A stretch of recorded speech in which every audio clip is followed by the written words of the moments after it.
लेकिन एक सेकंड ওই ফাসা মুসে ওই যে নিমে পোলা বলাইলো দুবাই গুনে এই গাহি হ্যাঁ তুমি যাও আমি জাংলাটা বাইন্দে ঠিক আছে আচ্ছা আই তাহলে আমি কেটে থাকি ও কাকা ভালো আছেন এই তো আল্লাহ রাখছে ভালোই বোন আল্লাহ যাই হোক কেদা দুবাই কেমনে গো ভালোই লাগে না এখন দুবাইয়ের কথা কি কই দুবাই হইছে আনের মেলা উন্নত দেশ কেদা আইছ হ্যাঁ আজকে সকালে আইছি বোন দুবাই যেমনি কামাইও আবার হেমনি আনের খরচ আমরা মাসে মোটামুটি 30-40 হাজার টাকা খালি ভাঙ্গাই গেছে খরচ হয়ে গেছে আনের অনেক আছে না দামি দামি গাড়ি আমাকে পুরো ভারত যদি বেচা দেয় তাও তো টাকা পয়সা হবো না এত দামি দেয় দুবাই বড় বড় গাড়ি বড় বড় বিল্ডিং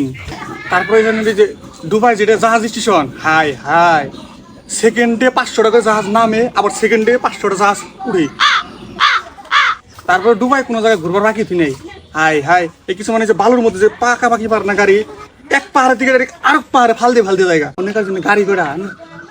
মাটিতেও চলে আবার পানিতেও চলে আবার সিস্টেম বাই করছে উড়ালো দিয়ে পাঙ্খা লাগিয়ে নিয়েছে তেমন উপরে আনের এই যে দুবাই যেটা শক্তিশালী দেশ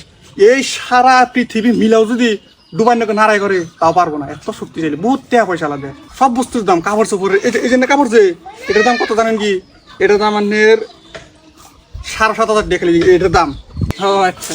তারপরে যত সেলিব্রিটি আছে সব দুবাই যাই থাকে শাহরুখ খান সলমান খান ওরা তো মধ্যে যাই থাকে আঙ্গুন দিয়ে ঘোরাঘুরি করে এত দাম নাই কোন এত তারপরে আবার আইতের গেলে কি হয়েছে আমরা যে জায়গা আইসি মানে আইতে 4 দিন নাকি খালি আকাশের উপরে 4 দিন থাকুন নাকি পরে মধ্যে কোন দেশে জানি তো নামবো বা খাইবেন নাকি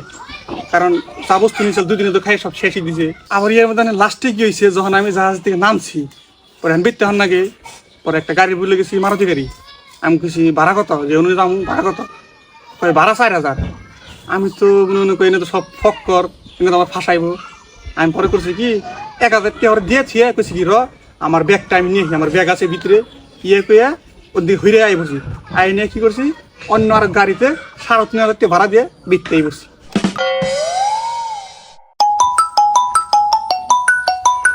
একটা তাহলে থাকুন এই যে কাঁঠাল ফোন করছে অল্প বাজারে যান নাকি টানা খাই টানা নিয়েছিলাম কই